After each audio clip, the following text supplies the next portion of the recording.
Let's Prod, le podcast de la production musicale. Let's Prod, par DJ Network, l'école des DJ et du son. Bonjour à toutes et tous, bienvenue dans Let's Prod, le podcast de la production musicale. Je suis Benjamin, formateur à l'école DJ Network. Au programme de cet épisode, les contrats de la musique. Quand on débute une activité de production musicale, signer un contrat n'est pas toujours la priorité.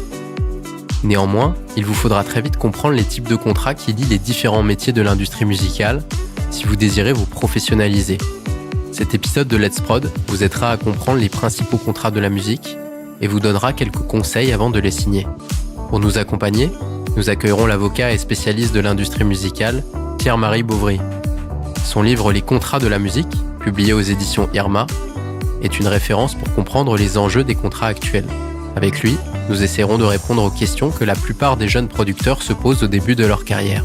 Pour terminer l'émission, nous évoquerons le parcours d'artistes en mettant en avant les contrats qu'ils ont privilégiés. Vous verrez qu'il n'existe pas qu'une seule façon de développer une carrière musicale et qu'il vous faudra choisir les contrats les plus intéressants pour vous développer. Voilà pour le sommaire de cet épisode. Let's Prod, c'est parti. Let's Prod. Pour débuter, nous accueillons Pierre-Marie Beauvry, avocat spécialiste. Bonjour à vous. Merci de nous accorder cet entretien. Pour commencer, j'aimerais savoir comment vous avez été amené à vous spécialiser dans le droit et dans les contrats de la musique. Dans le droit parce que j'avais pas d'autre idée, et dans la musique parce que comme j'étais un artiste très raté, je me suis dit que j'allais peut-être essayer de faire un métier qui ressemble, où je serais un peu meilleur que dans ce qui était mon aspiration initiale, voilà. Pourquoi et dans quel contexte signer un contrat d'artiste ? Ce qu'on dénomme dans la profession contrat d'artiste, c'est un contrat d'enregistrement en exclusivité avec un producteur phonographique, un producteur, une maison de disques. On appelle en jargon juridique un producteur phonographique. On peut être auteur-compositeur et interprète, donc là c'est la partie interprète qui est concernée. Et on est dans une situation où on souhaite faire son métier d'interprète, en groupe, que ce soit un groupe ou un artiste isolé, qu'on a envie d'enregistrer, mais qu'on n'a pas les conditions financières et matérielles pour prendre en charge cet enregistrement, les moyens matériels et les moyens financiers.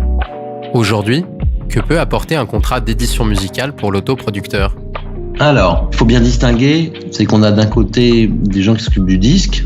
Alors, ça peut être un producteur phonographique, un licencié, ou ce qu'on appelle un éditeur phonographique, ou un distributeur, alors qui peut être physique ou digital, qui parle à la filière de l'enregistrement, aussi dans l'édition, côté de l'édition musicale, où là, c'est la relation entre un auteur-compositeur, donc qui peut ne pas être interprète d'ailleurs, et son premier partenaire, ou son second partenaire, ou son autre partenaire, parce que l'un des deux c'est la SACEM et l'autre c'est l'éditeur, qui va aider, promouvoir les œuvres ou la carrière de l'auteur-compositeur, et aussi généralement l'aider financièrement en lui réglant des avances sur redevances, à valoir notamment sur les redevances SACEM, quand les œuvres musicales qu'il compose ou dont il est l'auteur passeront à la radio, à la télévision, sortiront en disque, seront streamées, téléchargées. Et puis, le cas échéant, c'est assez fréquemment, un investissement pour aider au développement de la carrière, du talent et de la promotion des œuvres de l'auteur-compositeur.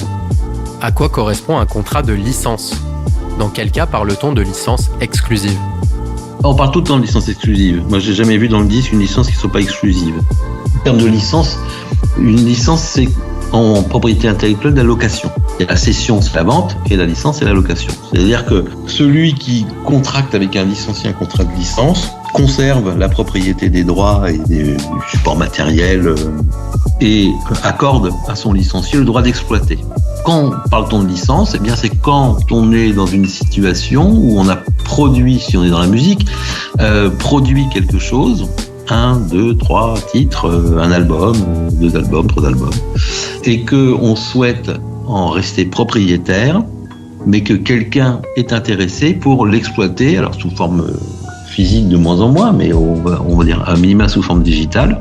Et ce quelqu'un non seulement va l'exploiter, mais il va en assurer la promotion. C'est son obligation. Si on reprend le cas de d'artiste autoproducteur, donc l'artiste qui s'est produit lui-même, peut avoir eu assez matériellement et financièrement suffisamment de capacité pour parvenir à un enregistrement définitif qui intéresse un éditeur phonographique, mais il n'a plus d'argent, ni de compétences d'ailleurs, pour en assurer la promotion, que ce soit la promotion digitale ou la promotion traditionnelle et le marketing traditionnel. Eh bien, il a à ce moment-là tout intérêt à trouver ce licencié à qui il va concéder les droits d'exploitation, contrepartie d'une redevance, ce licencié ayant par ailleurs à sa charge l'ensemble des frais de promotion et de marketing que cet autoproducteur ou producteur ne serait pas en mesure de pouvoir financer. Du fait de l'essor des agrégateurs et de la possibilité de distribuer soi-même sa musique en ligne, quel est l'intérêt de signer un contrat de distribution ? Ces intermédiaires ces structures qui font donc l'intermédiaire entre l'artiste autoproducteur, si on prend ce cas-là, ou un producteur tout court, et les plateformes n'assurent pas d'autre activité que de recevoir le fichier et de le transmettre aux bonnes conditions techniques imposées par les plateformes. Sauf que ces plateformes, Spotify, Deezer ou autres, elles ressemblent en réalité à une gigantesque bibliothèque renversée. Mis à part les titres qui sont mis en avant directement ou indirectement ou à l'occasion d'accords avec ces plateformes dans les playlists ou autres, le titre ou les titres ou l'album que vous avez fait uploader par l'intermédiaire de ces distributeurs, son arrivée va passer en principe totalement inaperçue. Un distributeur comme, Idol, Believe, quand ils sont dans leur fonction de distributeur, ils vont avoir une activité de promotion commerciale. Alors bien évidemment, ils ne s'occupent pas de la promotion, d'acheter de la pub, de placer de la publicité, d'avoir un attaché de presse. Ça, c'est un licencié qui peut le faire. En revanche, les distributeurs, donc, qui vont avoir le plus souvent, généralement, être rémunérés sous forme de commission sur le chiffre d'affaires, ils vont assurer une relation un peu plus ténue et un peu plus forte avec ces plateformes, parce que c'est, au vu des conditions de leur rémunération, c'est tout leur intérêt à ce que le titre stream le plus possible et donc génère le plus possible de rémunération. À quoi correspond un contrat à 360 degrés ? Pensez-vous qu'il soit toujours intéressant de signer ce type de contrat ? On va dire que dans la carrière d'un artiste de la musique, il y a 4 sources principales de rémunération. Rémunération des enregistrements, donc les royalties, les redevances qui viennent de l'édition musicale, la SACEM en l'occurrence, droit d'auteur, la rémunération qu'on peut toucher sur le merchandising ou l'endorsement. Le merchandising, la vente de t-shirts avec le nom ou le visage de l'artiste ou du groupe. Et l'endorsement, c'est le fait de prêter son nom et son image à la promotion d'un produit. Et puis, en dernier lieu, le spectacle vivant. Et donc, l'idée a été de dire, on va s'occuper de tout.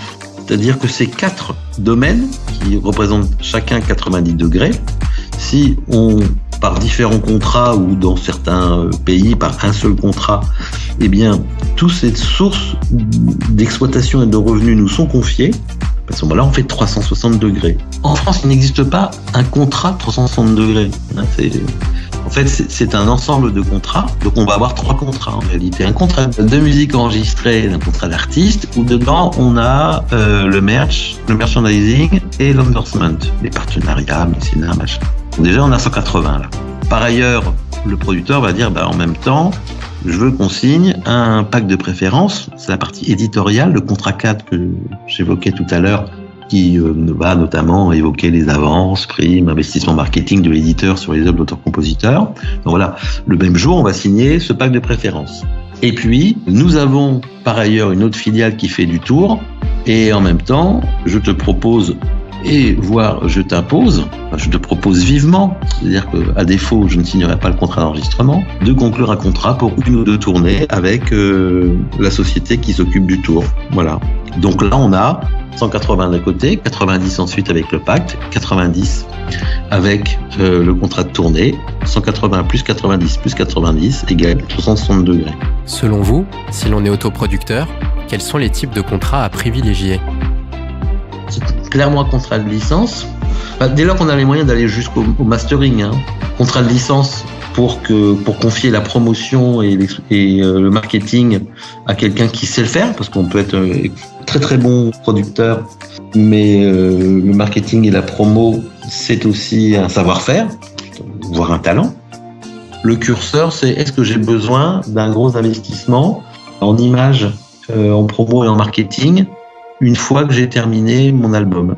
Si oui, est-ce que j'ai les moyens de le financer et le temps pour le gérer? Dans ce cas-là, un contrat de distribution digitale, dans un premier temps, me paraît suffisant. Si je n'ai ni les moyens, ou si j'ai les moyens mais je n'ai pas le temps, ou si j'ai les moyens, je préfère les investir sur un second LP ou autre chose, ou en spectacle vivant, peu importe. Puis à ce moment-là, le contrat de licence est plutôt adapté. Mais bon, après, il faut trouver un licencié. C'est pareil, c'est plus facile de trouver une distribution digitale qu'un licencié, parce qu'un distributeur digital, il a ses coûts fixes et les coûts de son personnel, mais il ne prend pas de risque particulier, il n'investit pas à la différence du licencié. Donc voilà, il faut qu'il y ait une rencontre aussi avec un éditeur phonographique pour conclure un contrat de licence. Que pensez-vous des contrats signés avec des majors ? Le risque de se faire avoir est-il grand ? Vaut-il mieux rester indépendant ? Il n'y a aucune raison qu'on se fasse plus avoir par une major que par un indépendant. D'abord, mathématiquement, il y a plus d'indépendants que de majors. Donc, il y a plus de chances de trouver des gens malhonnêtes là où ils sont nombreux que là où ils sont moins nombreux. Sur le seul plan contractuel du contrat proposé, il faut quand même bien se rendre compte que dans la plupart du temps, on constate que dans les contrats proposés de licence ou d'artistes proposés aux producteurs ou aux artistes, ils sont généralement très largement inspirés des contrats proposés par les majors, dans leur forme, voire même c'est juste un copier-coller. Sauf qu'ils n'ont pas les mêmes moyens, donc on peut se retrouver dans une situation, chez certains, où c'est un contrat de major, mais avec l'argent d'un indépendant. Voilà, donc les contrats des majors sont pas pires que le contrat d'un indépendant. Et pour en terminer, l'avantage de signer avec un indépendant, c'est que la chaîne de commandement est courte. Quand on signe avec une major, on a plus de gens souvent à disposition, mais la chaîne de commandement est beaucoup plus longue.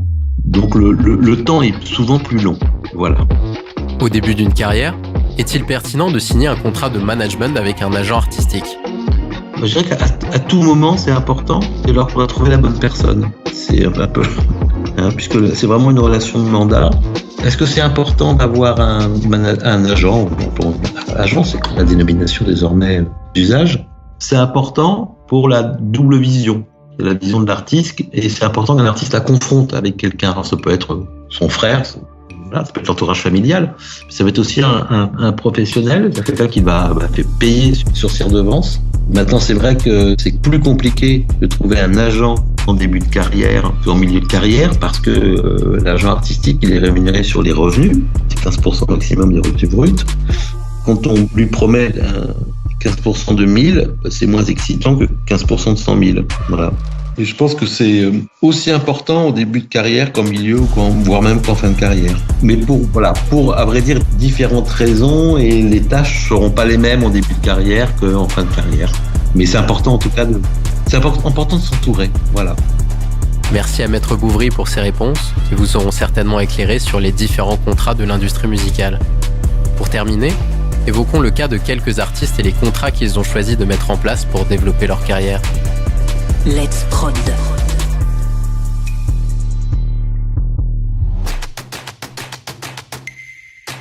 En France et dans le monde, il n'existe pas un seul parcours pour réussir à se développer. En effet, chaque étape de la production d'un disque peut être déléguée à une tierce personne ou une entité. Si vous êtes autoproducteur, vous n'avez pas forcément besoin de signer un contrat d'artiste avec un label. Si vous êtes vous-même éditeur, il n'est peut-être pas utile de signer un contrat d'édition musicale. Si vous utilisez un agrégateur comme DistroKid ou iMusician, vous n'avez peut-être pas besoin de signer un contrat de distribution, etc. Aujourd'hui, il est possible de tout gérer, de la création d'une œuvre à sa commercialisation. Seulement voilà, il sera très difficile de tout maîtriser et d'obtenir de bons résultats sur tous les aspects du projet. Ainsi, certains artistes préfèrent rester en indépendant au niveau de la production en créant leur propre label.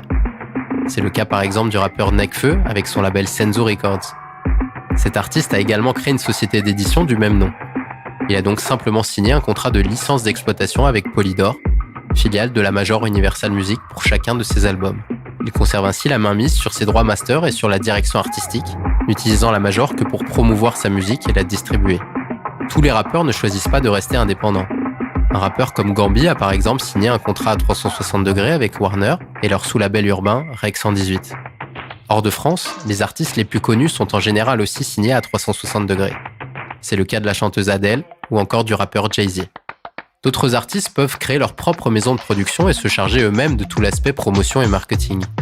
Ils utilisent alors une société de distribution externe pour être présents en point de vente et sur les plateformes digitales. C'est le cas par exemple du rappeur francophone Sadek.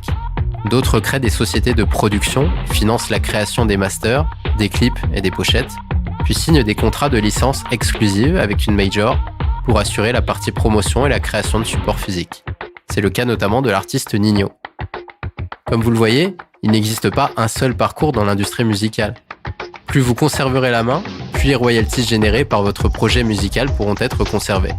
Mais en même temps, avez-vous la capacité de promotion ou de distribution d'une major ou d'un label indépendant ?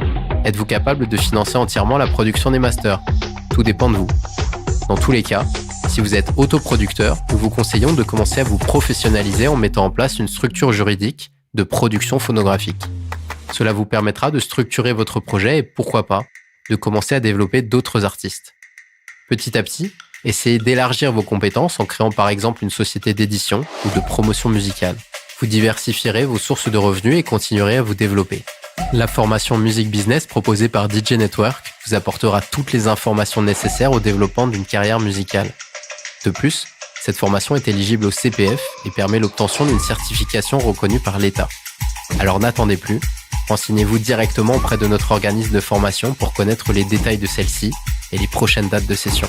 C'est tout pour cet épisode. Si ce podcast vous a plu, pensez à nous laisser un commentaire et bien sûr un maximum d'étoiles sur votre plateforme préférée. Et en attendant, let's prod!